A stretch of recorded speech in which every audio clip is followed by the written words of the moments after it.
Welcome to the Love Dog Podcast. I am your co-host, Raina Butcher, here with our host, Dr. Sarah Hensley. Hi. Hi. So today's episode, episode 29. Wow. I know. We're almost at the 50 mark, not far away. Yeah.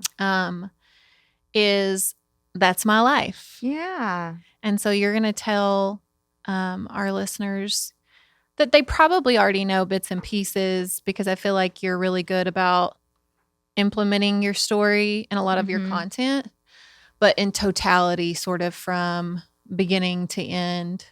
Yeah. I guess we could both compare trauma and both tell our stories. Who has the worst trauma? Yeah, we would be here all night. We'd be here all night. But I'll chime in here and there, Yeah.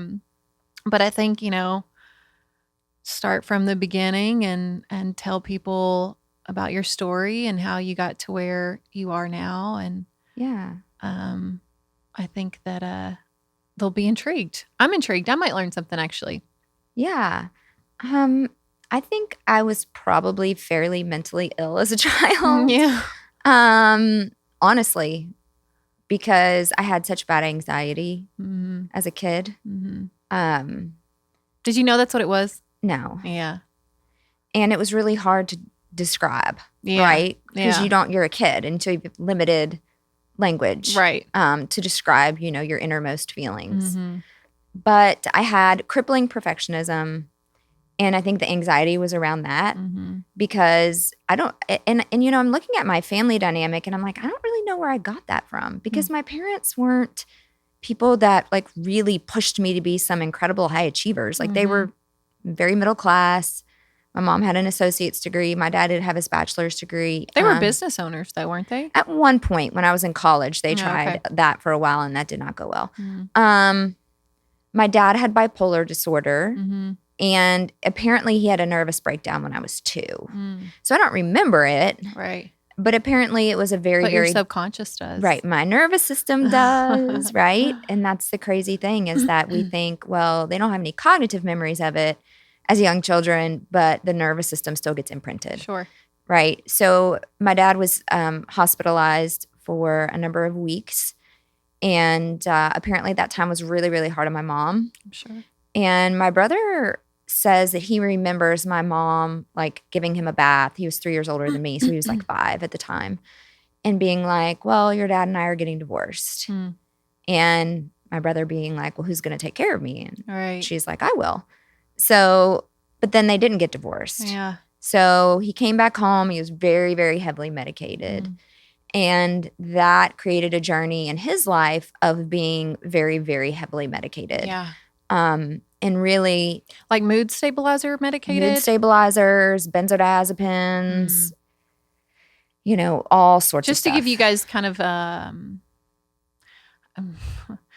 reference, that's sort of what's wrong with Britney Spears, is she's been on mood stabilizers for so long that it's kind of, even though they put you on mood stabilizers to help with mental illness, in and of itself creates mental illness. Yeah. So I think a lot of my dad's mental illness was actually like polypharmacy and issues throughout his life. He developed a chronic pain disorder, which I think was neuroplastic pain or psychological pain. Yeah. I mean, it fit the bill 100% for that. But he would never listen to me. He would always say, no, you don't understand. There's something wrong with my back. Something's wrong with my back. Something's wrong with my back. And he would have MRIs every single year. Yeah. And they would be like, nothing's wrong with you. Right. Or maybe you have some degenerative discs, but it shouldn't be causing this much pain. Right. But the pain that he described, I now know from like Alan Gordon's research and Nicole Sachs' research and all of those good folks, that he likely had pain from trauma. Yeah. Right? From just neuroplastic pain from nervous system dysregulation. He had a very, very awful, difficult childhood. He did not know that his dad that raised him was not his real dad until he was 18. Yeah. So that kind of family secret got buried and then accidentally came out through another relative, and he took that pretty hard. He was very abused as a child. His mother, my grandmother, was a raging narcissist. I mean, she was really bad. And then his stepdad was physically abusive to him. Never, his real dad, he did get in contact with him, and he never wanted to have anything to do with him. because he was married. Oh, wow. When he got my grandmother pregnant. Wow. And she okay. was 16 when she got pregnant. So she was 16 when she had him. And, you know, I mean, I don't think we've ever really talked about generational trauma and what that really encompasses. But I mean, just all I know is that it's sort of like this trickling down effect. It is. I mean, through our behavior, but also it changes our DNA. Right. We have a science of epigenetics that shows that, you know, our experiences can change our DNA. And so then that gets passed on. Sure. Right. So, my lineage has some stuff going on. But I think I had anxiety as a child because my dad's moods were just so unpredictable.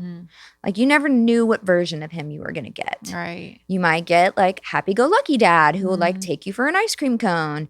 Or you might get really pissed off dad that's going to, you know, trip over your shoe and then launch your shoes outside and scream in your face. You know, you just didn't know what you were going to get. We had a similar dynamic. It just in my dynamic, it was my mother who would do that sort of thing. Yeah. And my mom was a very dismissive avoidant where she would just get angry at him for his reactions and then she would shut down. See, my dad was just completely passive. Just no emotion. Yeah. He would just disappear. My mom would never like freak out angry. Like she didn't have like the FA temper. Yeah. She had like the DA frustration. Yeah. Yeah. And would just say like maybe a few like things under her breath and then like go away. Yeah. Right. So they had a terrible marriage. I mean, I have not one memory of them being loving to each other. And except for when my dad was on his deathbed a year and a half ago and she was nice to him. But they hated each other. I have similar memories of my parents. They hated each other. And so I think, of course, that imprinted me with this idea that love is just painful. Right. That's what it means. And people just betray you. And my dad did betray her. My dad would do things like get manic and buy really expensive music equipment because he was a musician and he would buy amps and guitars and run up credit cards. And then my mom would find out and he really struggled to keep a job. So my mom, as a dental hygienist, was the main breadwinner most of my life, which they don't, you know, they make tons of money. Sure. And so it was one of those things we never knew. Like if my dad had a job, we had some money, maybe things would be okay. Or my dad would lose that job. And then we were in big trouble and it was constant my mom freaking out about money. And so there was just so much angst. Yeah. And I think tension. The scarcity mindset around money too, and I can relate to this as well because it was like this in my family. A lot of our family dynamics are quite similar. Yeah, they are. It's sort of this is still one piece of my journey that I'm still working on in terms of healing is money, right? Is my relationship with money, because we all know that everything is in relation, right? Everything that we interact with, right? Anything we interact with is a relationship. And I think that similar upbringing was that it was, we either were doing really great or it was really bad. Yeah, same. So it was like really high or really low. Yes. And so it's given me this mentality, and I don't know if anyone else can relate to this, where just for example, during COVID, when toilet paper became scarce, I would get really manic about toilet paper. I still do it with toothpaste, like the necessities. I'll do it with anything, really. I feel like, okay, I have money right now. And so I need or want this thing, so I have to get it right now, even if I shouldn't. Right. And it's because that scarcity relationship is, oh gosh, it's like panic mode. I have to do it now. I have to buy it now. I have to buy 17 million rolls of toilet paper or I might run out, you know, and I'm working on it. Yeah. Yeah, I understand. I'm working on it. I understand. Because it makes me, speaking of being manicky, like it sort of makes me manicky when spending, right? I'll spend a lot when I shouldn't because I feel like I have to do it now because what if in like 2 months I don't have any money? And I've gotten better over time. I'm like, you know what? Money flows to me. It comes to me. Yeah. It's okay. I've really been able to heal that. Yeah. And I definitely operated that way for a long time. And that's something I think God just really just removed, honestly. I didn't really do any work around it. God just kind of took that from me. And what I've learned is the more like the more generous I am with my money, the more I give my money, the more it just keeps coming. Yeah. And so I just decide, I just say, God, I'm going to use it as well as I can for your kingdom and give even more than you say to, which is 10%. Yeah. I'm going to give 10% and then I'm going to give above and beyond that in lots of different areas. And then I just don't worry about it. And it seems to be a working model. It's working well. It's working well. Yeah. But yeah, there were so many highs and lows for sure. But I will say that my parents, I know they did the best that they could. Yeah. I definitely had all the necessities as a child. I was very blessed. Like I was loved. Yeah. I was. And I think that financially, I never quite went completely without. It's not like we didn't have clothes or food to eat, which was a blessing because there are people in this country that don't have those things. Yeah.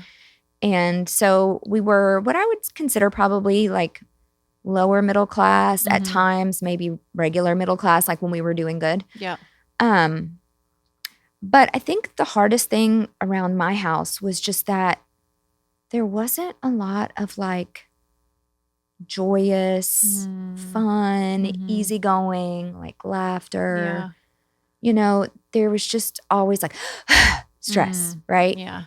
And I know that my dad made my mom's life an absolute living hell. And so I don't blame her. Right. Because she was raised Catholic. You don't get divorced. You stay married. And so she put up with it. Yeah. And my dad, to be 100% honest, might not have survived on his own very well. Yeah. And there was a point in time where my mom knew if she left, he would die. Yeah. Because he aged very, very quickly. Yeah.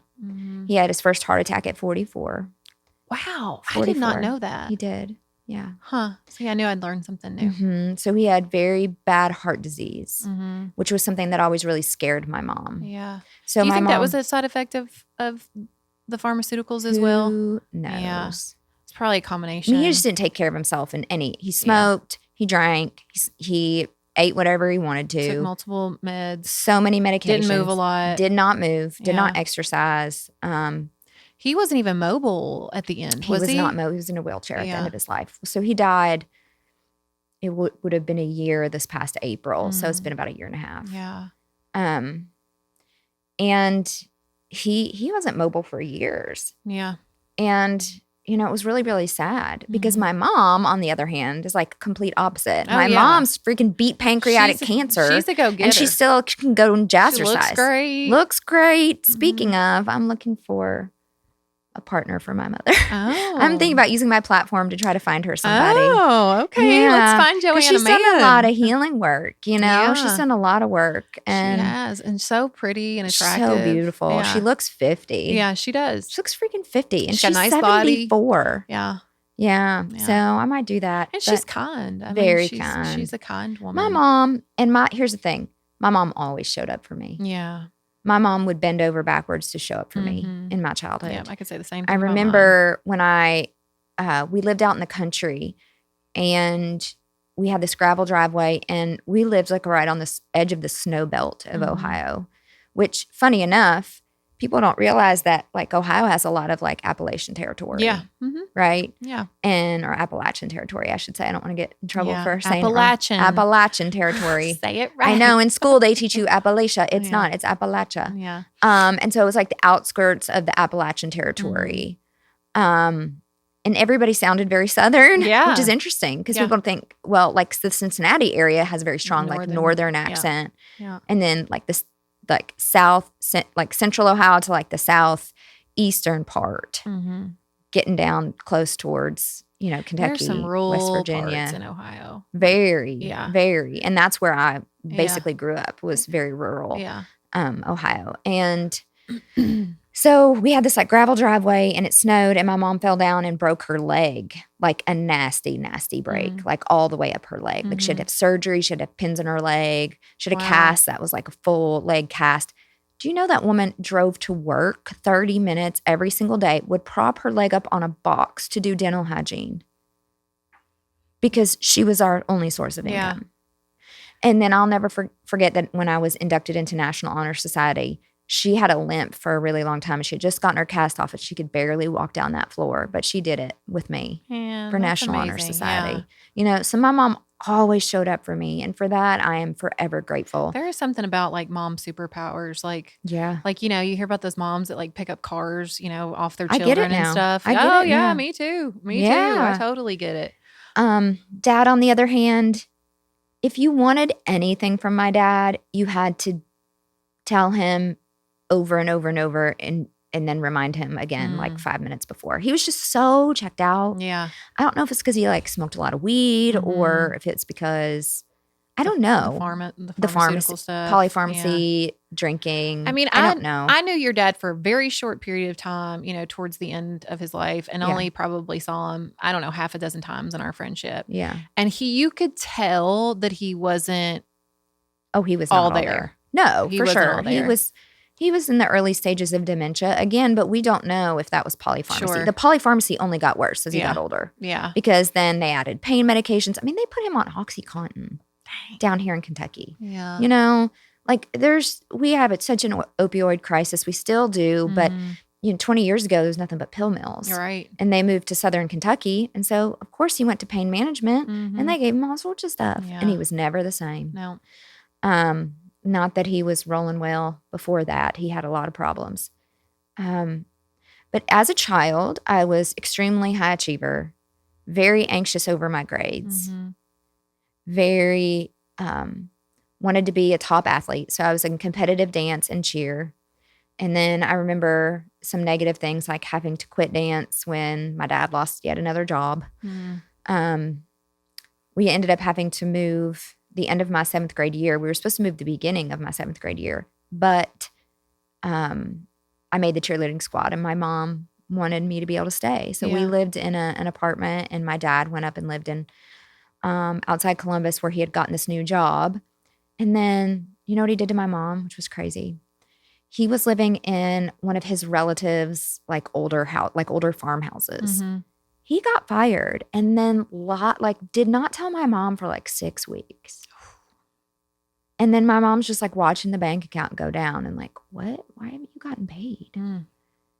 And then he's like, oh, well, and he always had an excuse why they fired him. How did you learn this? It was never, my mom would tell me everything. Yeah. See, so she didn't know that that's parentification. Yeah. She didn't know. I only ask you because my mom did. I know so much about my parents' relationship too. And it's because my mom, I was almost her confidant. Yeah.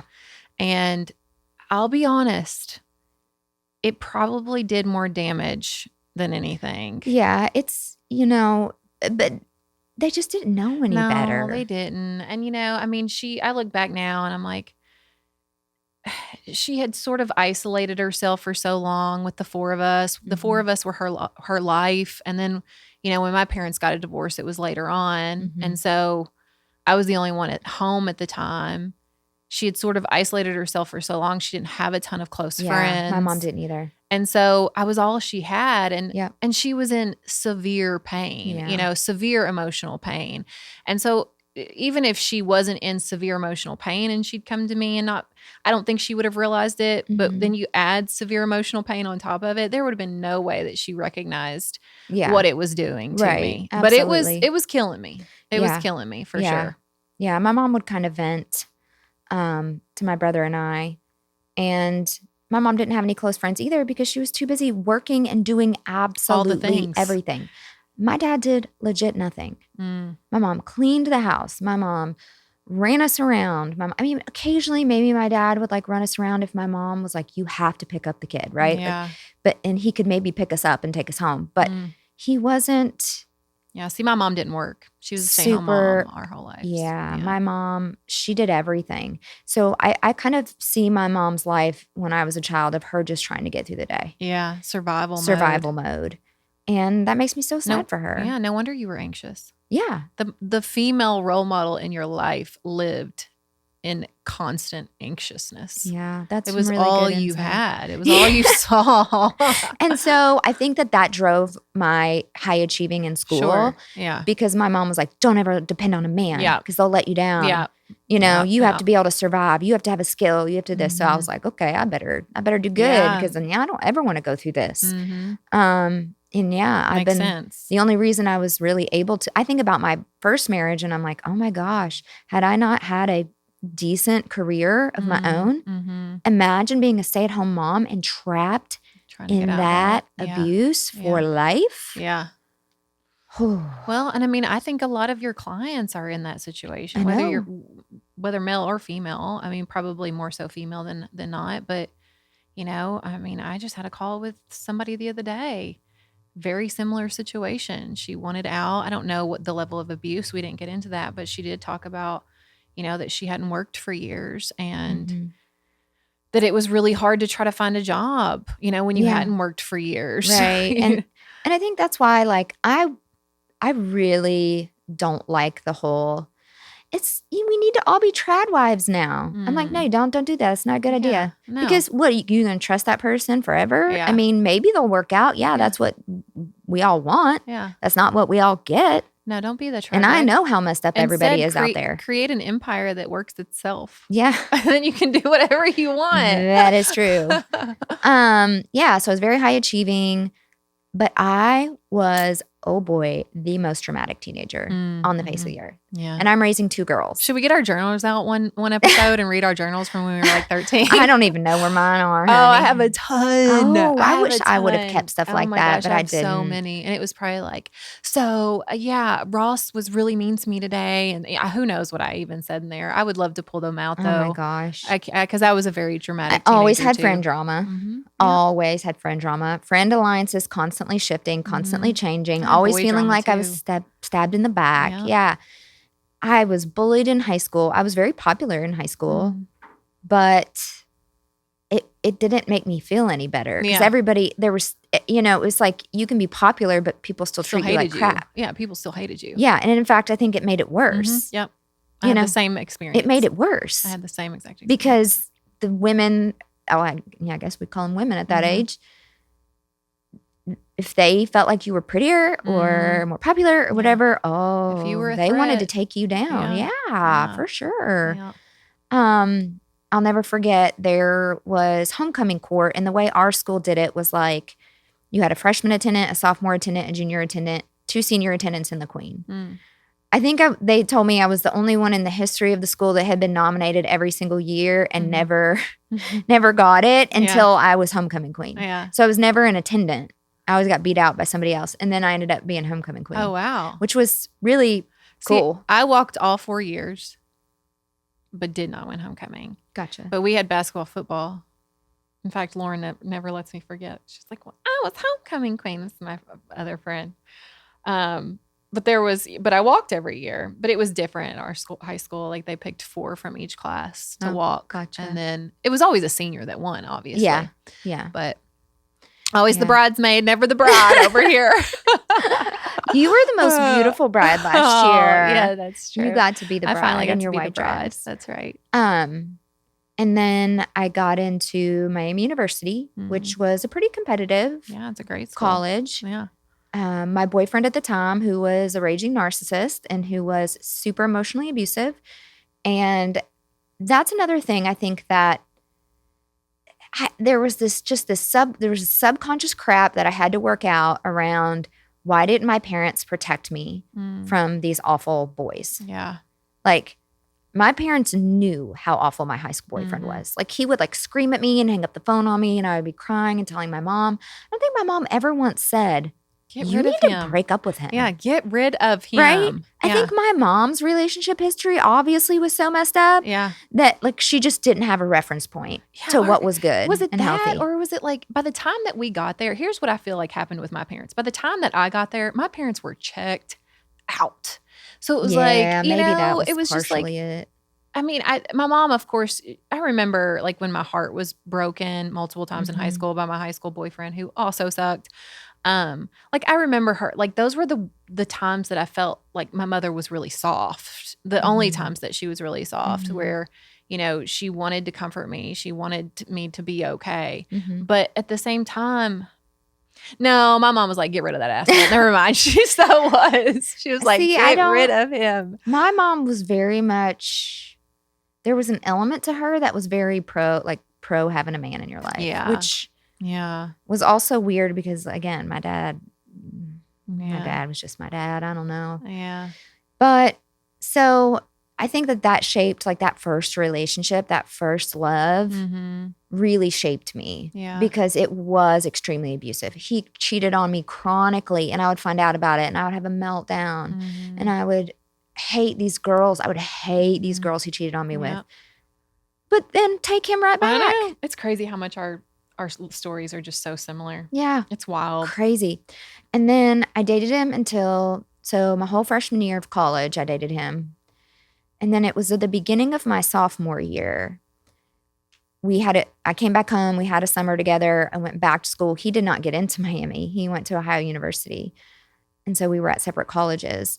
But I'll never forget his fraternity. He was in the same fraternity that my brother was in when he was at Ohio University. So my brother went to OU as well.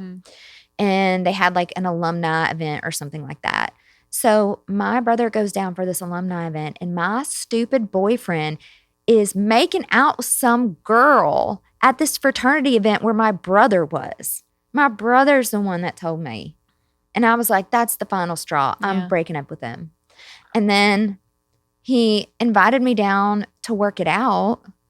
Like he wanted to work it out. And I drove all the way, which was like a 3.5 hour drive to Ohio University. And then he wouldn't come out of his dorm room. And he had another girl in his dorm room.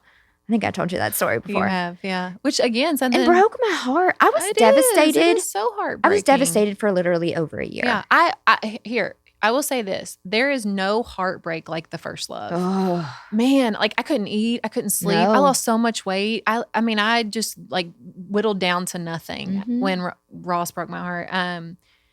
But get this shit. And when I was in high school, we were a pretty tight-knit group. And there were, some sophomores, some juniors. I mean, we were all different grades. But Ross's next door neighbor, who I will not call out by name, had secretly slept with his older brother, like all 4 years of his high school career. Well, Ross's older brother, who is 3 years older than us, graduates and moves on, goes to college.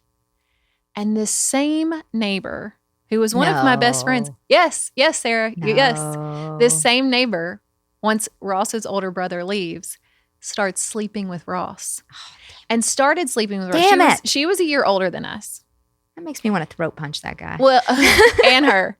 But so she was a sophomore when we came in to be freshmen, which is when they started sleeping together. And Ross and I started dating in the 8th grade and dated all through high school. They were sleeping together all 4 years. And they were like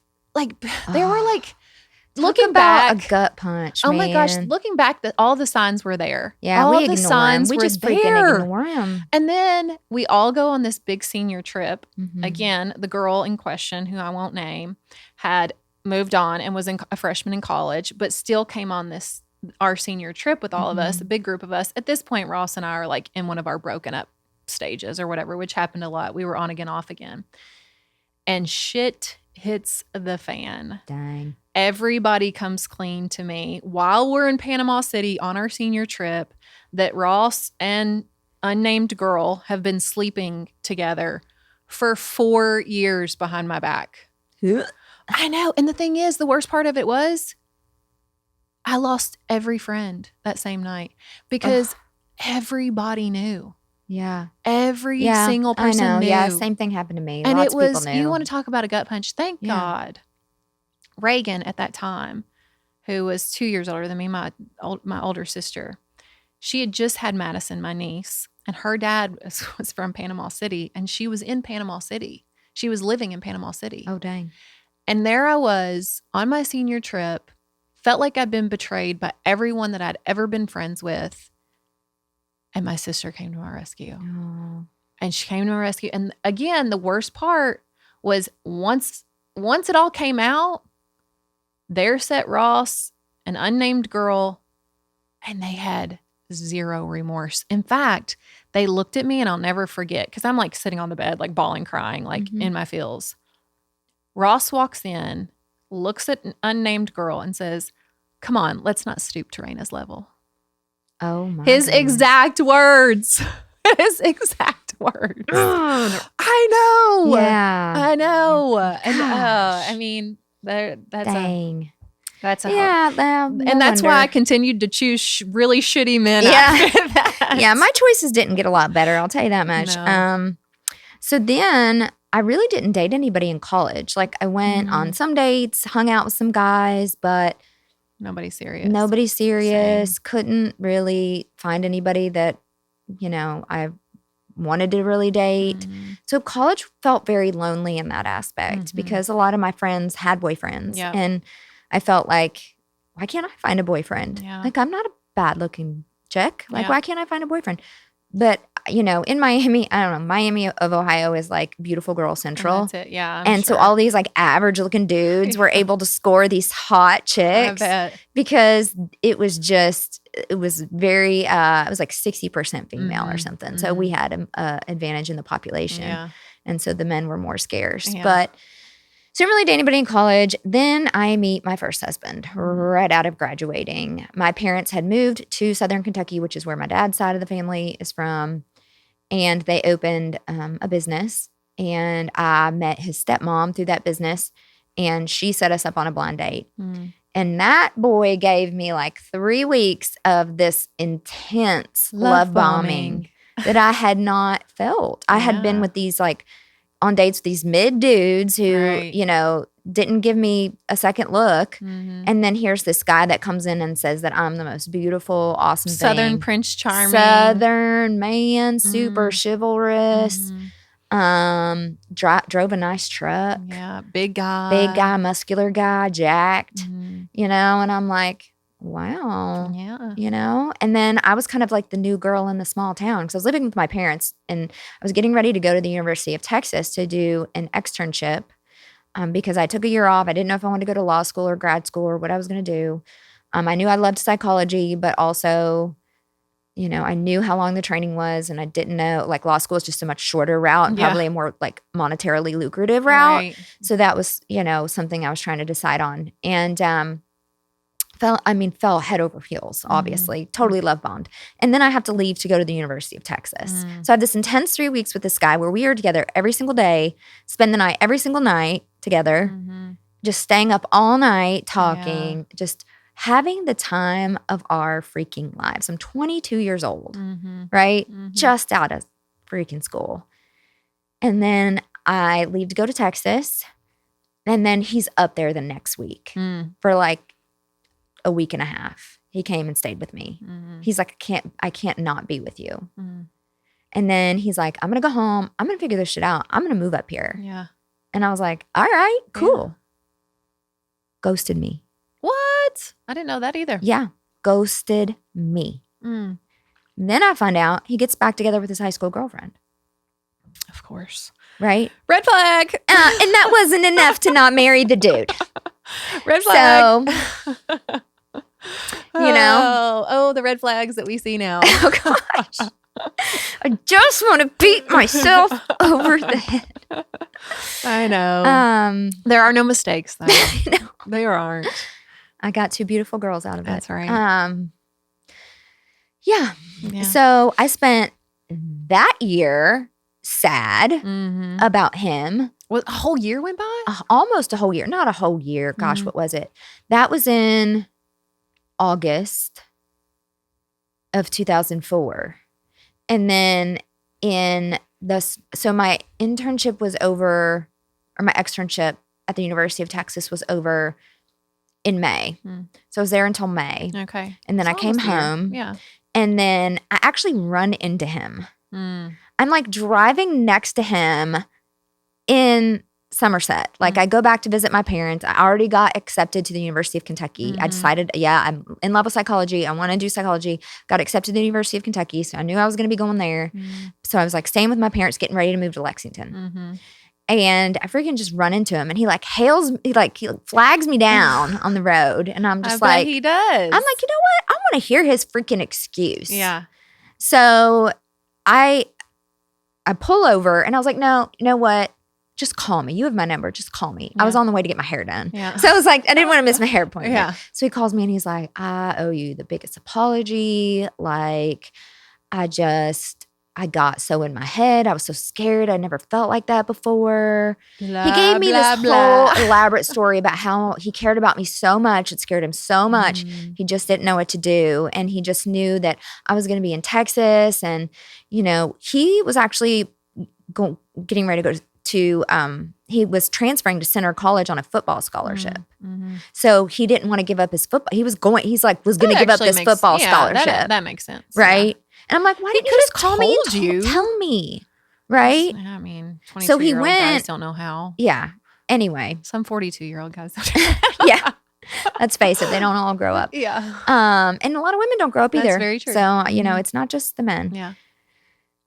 Yeah. So then I hear he's like, he had gotten back with his ex-girlfriend and he was like, and she just wouldn't leave me alone. And, you know, she just was like coming after me and she missed me so much. And I just fell back into the familiar. And then I didn't know how to tell. I didn't know what to say. I recognized it was super immature.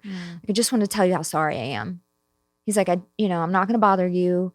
I just want you to know how deeply sorry I am. And I was like, okay, you know, and then I didn't really hear from him. And then I moved to Lexington and got ready to start graduate school. And then he transferred to UK. The man went to like 4 different colleges. Yeah. He, you know, wasn't happy at Center, ended up transferring to UK. I'm like, freaking great. Did he graduate from UK? No, he then transferred to Western Kentucky University. Oh, wow. The man transferred more times. Yeah. Because he was always getting into trouble. Yeah. He's just trying to fill that void somewhere. He was trying to figure stuff out. Yeah. Again, more red flags I completely ignored. Yeah. Right? He always had a wonderful excuse of why he did what he did. But then he just started coming around. He ended up helping me move into my apartment. Because he was like, if you need help moving in, like, I'll bring some of my buddies over. And I had nobody. All right. Yeah. I'm not from the state. I knew not one soul in the city of Lexington. And so I took him up off on it. And so him and his buddies helped me move in.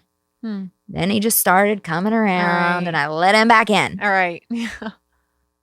Get this, dude. Yeah. He does it to me again. No, I didn't know that either. Yes. Sarah. I know. I can't even say that about my ex. Right. So He does it to me again. But this time he doesn't ghost me. He just tells me that, you know, he's really been lost and he really needs to focus on school. And like, he really likes me, but he's really just he's had a habit of not doing well in college. And he's trying to really just, you know, concentrate on school. And he doesn't think he can have a girlfriend, basically.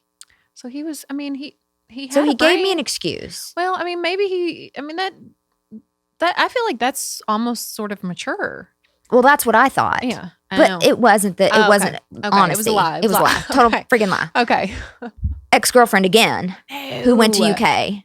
No. Was back around.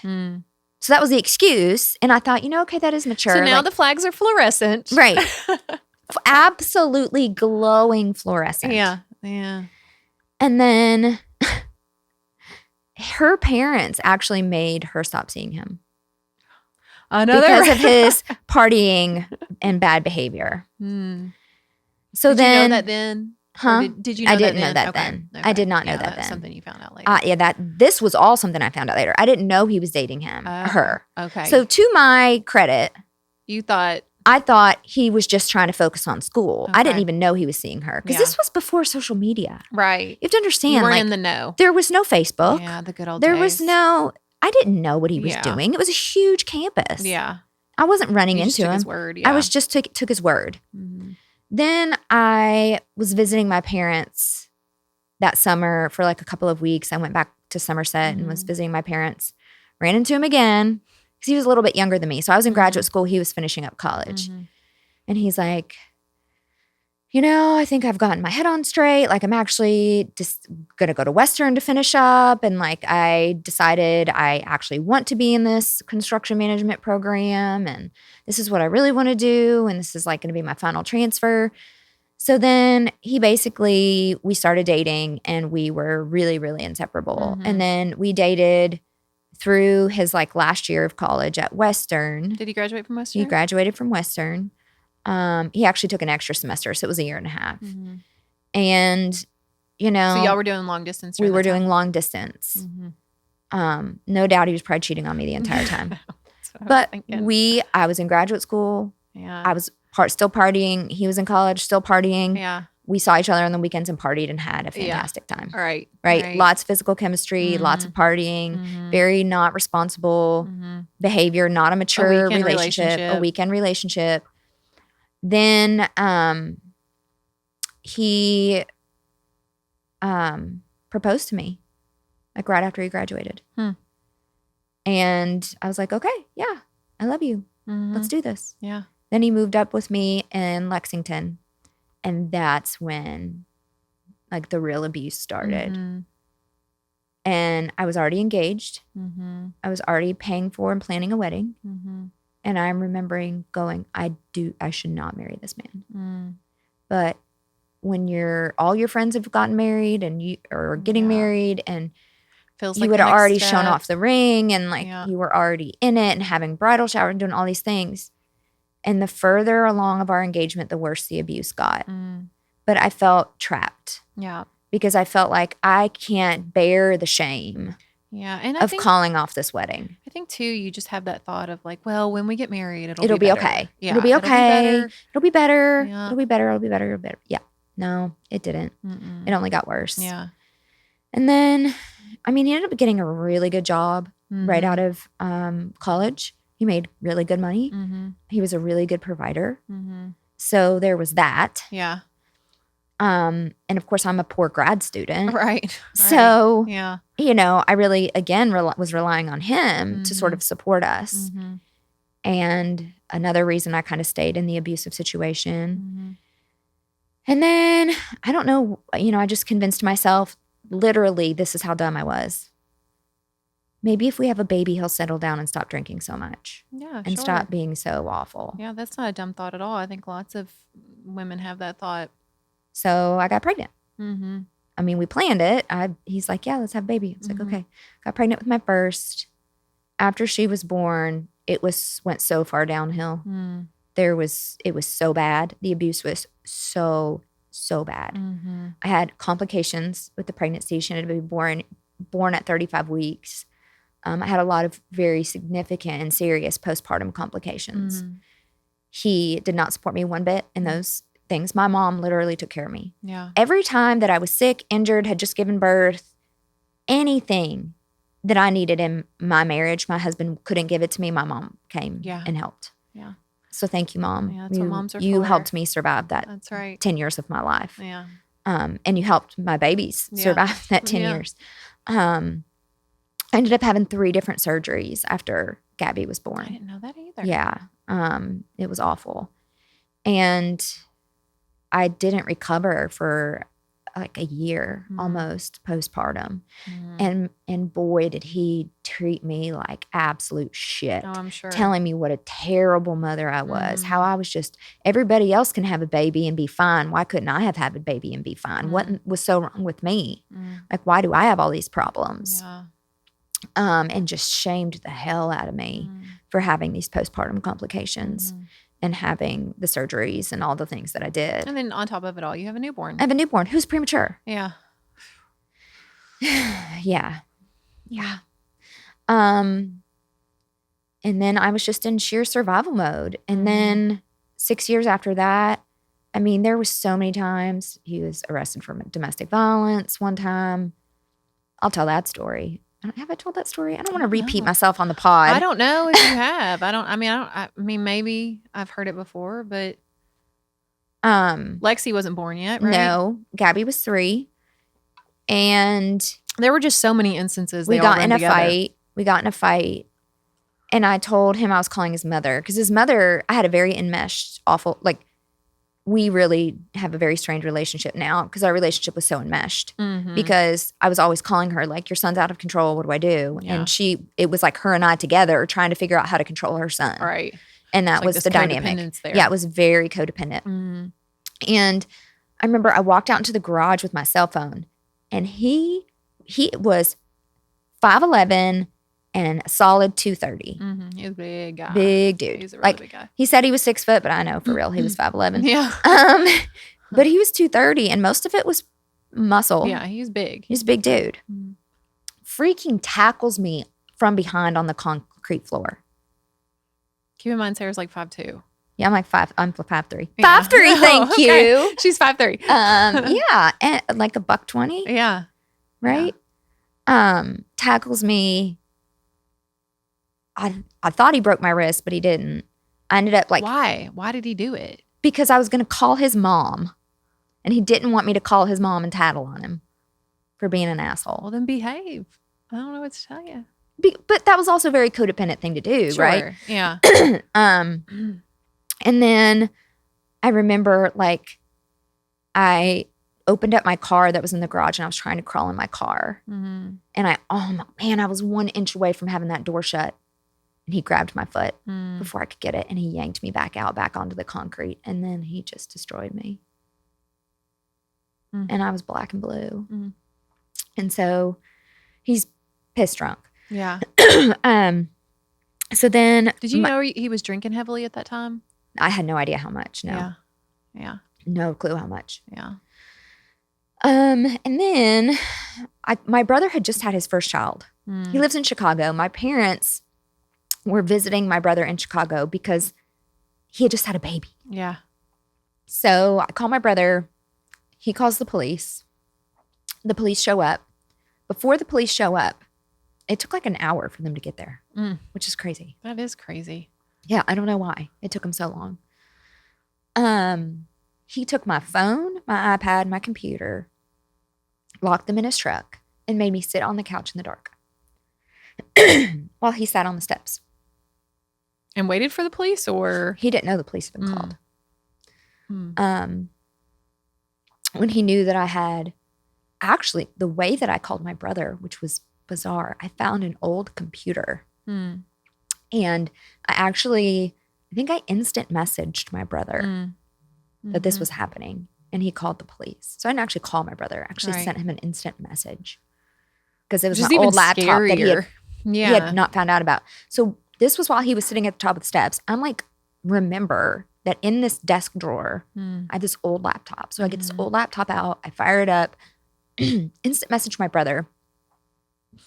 You know, he used IM for work at that time. So he had it up all the time. Right. My brother calls the police. By that time, Jared had passed out drunk. And police come, jerk him awake, cuff him, put him in the paddy wagon, take him to jail. Did he say the night? What happened? I bet he was pissed. He was charged with assault for domestic violence. Damn. They took pictures of me. And my 3-year-old Gabby's up there sleeping. Then I wasn't sure if his mom was going to bail him out. Called his mom. She blamed me. Of course. Yeah. She said she was going to bail him out. So I was like, shit, what do I do? Oh, yeah. So I took Gabby, woke her up, and we went and stayed in a hotel. And I remember telling her our plumbing wasn't working. And that's why we had to go stay in a hotel. Did she ask where Daddy was? No, that's good. No. And then he got out the next day. And then he basically told me, you never call the police. You never involve the police in our business. You have ruined my life. And he beat me down psychologically and physically over that there's no way I was ever going to call the police again. Yeah. No way. It never and ended. He knew it. It never ended from there. It never ended. Yeah. It was from then on, the narrative was I ruined his life. And his reputation. And he was never going to forgive me. And he never did forgive me. And then he had some kind of epiphany. I almost went and divorced him. And he had this epiphany, I'm an alcoholic, I'm going to get help. And he was sober for like 9 months. And that's when I decided to have my second kid. Yeah. Because he wasn't as bad. Right. So I thought, well, I can tolerate this. Yeah. And I want my kid to have a sister or a brother. Right. So I got pregnant with Lexi. Excuse me, sorry. Literally week after he found out I was pregnant, he started drinking again. And he was having an affair. That's what I was going to say. Yeah, I was waiting for the punch. Yeah, the he was having an affair that I didn't know about. I did not know. So he plans this baby with me while he's having this affair with this woman in Somerset, who I found out would drive to the gym in Lexington at like 4:30 in the morning. He would go to the gym every day at 4:30 a.m. He would get up and go to the gym for 2 hours. And they'd meet there. And they'd meet there. And that's a whole And they'd be doing it in the truck. That's a whole nother level of desperation. But it's just sick, man. It's just sick. There's that non-godly part of me that like that wants to say her name. Yeah. But I won't, because I have forgiven her. I have. Yeah. That's the devil wanting to bring the bitterness back. And she has lots of demons. I mean, she had lots of demons. Oh, honey. Yeah. Yeah, for sure. Anybody who stayed with him as long as she did, knowing he was never going to leave his wife. All right. Yeah. Yeah. You got issues, honey. Mm-hmm. You're the side piece and you know it. Yeah. Yeah. Right? And you're okay with it. Yeah. And so then like 16 months went by. Again, I had to have a C-section with my second, but she was full term. It was a much easier. I didn't have the same complications. So it was a much easier recovery, much easier time with my second one. But he just got so freaking mean and so freaking hateful. And every day was basically the next worst day of my life is how I can only describe it. The alcoholism got worse. It was so bad. Yeah. It was so bad. And I had no idea how bad it really was. Yeah. I mean, he in was the end, hiding a lot of it. In the end, I remember you telling me like he was filling like Gatorade bottles full of vodka. And just chugging it. Yeah. Yeah, for sure. And like mixing Gatorade with it. So it looked like Gatorade. Yeah, he was. Yeah. But even worse, he was just chugging it straight. Like before he would come home from work. Man. And then I remember one night he was passed out on the recliner. He had been so mean to me. And I'll never forget when it was. It was Super Bowl. And his excuse was that he was taking our child down to visit his mom in Somerset, which is how he was doing a lot of the cheating, right? Which I should have caught on to. All right. But it was allowing me to just be home with the baby and like have a little bit of an easier time because he never helped. All right. So it was Super Bowl. I had made him, he was going to be coming home. I made him this food because I thought maybe we'll watch Super Bowl together and like that would be a good thing. Right. And he basically said, I don't want your shit food and I don't want to watch the Super Bowl with you. And I was like devastated. Right. And then he went to sleep on the recliner and I was like, and I looked at his phone and I went, God, please let there be something on there that saves me from this. Yeah, that gets me the hell out of here. That gets me the hell out of here. Yeah. That I can say to my kids is what the reason was that I left. So I take his drunk ass finger and I put it on the phone and unlock it. That's some detective shit right there. Because of course he had a password on his phone. Right. Red flag, right? Yeah. That I didn't know. Right. Red flag. Yeah. And then boom, there was the Facebook message from I want to say her name. Yeah. Yeah. Lord forgive me. And it was a message that you could tell there was a deep relationship. Yeah. There. Yeah. And I was like, okay. So he had moseyed his weight. He had moseyed his weight on upstairs, put on his CPAP.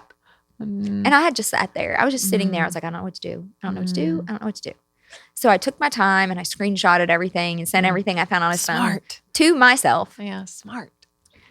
I go upstairs and I rip his CPAP right off his face. Yeah. And I started yelling at him. Well, then he beat me up. Yeah. And then he told me he didn't love me and that he did not care. And that I wasn't allowed to sleep in the bed with him. So I had to sleep in the guest room. And I was like, oh my gosh.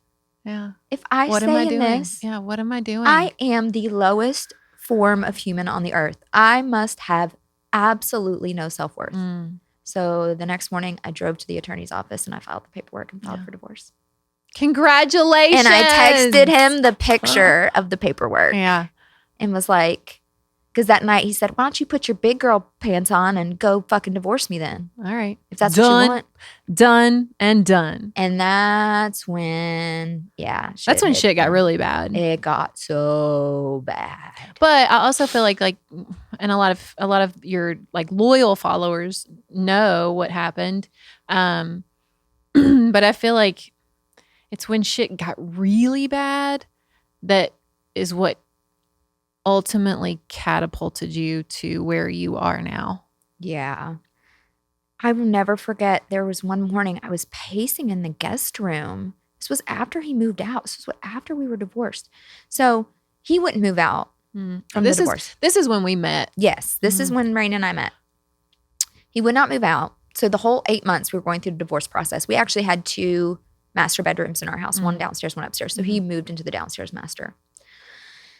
And we just lived separate lives. He was allowed to go out and do whatever he wanted. But I was not. He let me know I was not. But then I did it behind his back anyway. Yeah. You know, I ended up dating somebody, which was dumb because I was a shell of a person. Well, and I mean, at that time, it's hard not to make really emotional knee-jerk reactions. That's right. So one weekend, he brought the kids to his mom's, and I went on the dating apps and I met somebody. Yeah. Yeah. And he was a really good guy. Yeah, nice guy. Really super nice guy. And he really treated me very, very well. But I was so trauma bonded to my ex. My ex started realizing that when I stopped caring about him, and he didn't know I was dating this person, but he could tell like my attachment shifted, right? I wasn't being like super anxiously attached. Right. I wasn't trying to call or text him or talk about the relationship or see if he wanted to try to make it work or, you know, I wasn't doing any of that. No. I was just finally like, okay, done. Yeah. You know, because even after I had filed for divorce, I was still so sad. I was still acting anxious. Well, and that's how we met because I was your jazzercise instructor at that time. You'd heard me say that I was a single mom from stage. And then you came up to me and you're like, hey, would you want to have coffee sometime? And then we bonded over our psycho exes. Yes, absolutely. But you were torn. I remember you were like, you know, what should I do? What do? I don't want to be a and you were like, mom. I cut mine off for good. It was the best damn thing I ever did. And I'm like, but she's like, but I get it. It took me several rounds. Several rounds, right? Yeah, we were together a total of 12 years. Yeah, it took several rounds for you to finally leave. Yes. So you were very empathetic of like, I know how hard this is. Absolutely. And that's what I need. I needed somebody who understood and was like, no, you're not crazy. No. Right. So anyway, I ended up breaking that guy's heart and getting back with my ex. And we dated. I remember. He lived in an apartment. I lived in the house that we had. And we dated. The whole time I was over here like, this ain't gonna work. No, she's this like, ain't gonna work. Girl, you're gonna regret that. It was like what you were saying. But you were patient and loving with me. Of course. Because you told me, I remember how hard my sisters were on me. And I don't want to do that to you. Yeah. And only you could know, you know? Yeah. Only you, and for anybody else who's dealing with something similar, only you know when it's time. Yeah. Just don't die, right? Please. Like don't not get out right. if it's that dangerous of a situation. Yeah. And then I had to break up with the one dude, broke his heart bad. And got back together with my ex. And of course, he love bombed the absolute living crap out of me for about 3 months.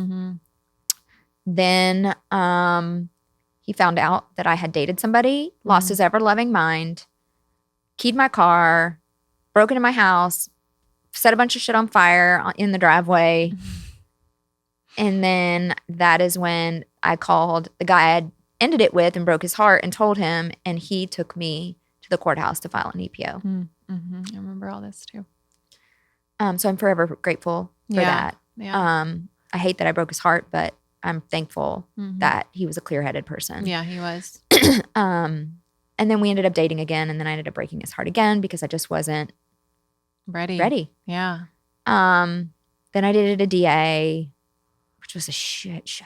And then we'll have to continue this. This is going to have to be a to be continued. Okay. I really All right, do. we'll do part 2. Yeah, because a part 2 is really your comeback. And so I feel like the part, like a to be continued is like, okay, and this is how I crawled out from the ashes and rose like a phoenix. Yeah, because we haven't even gotten to the like real shit part where he dies on me and then leaves me with no life insurance and gave it to the wife that he just married 6 weeks ago.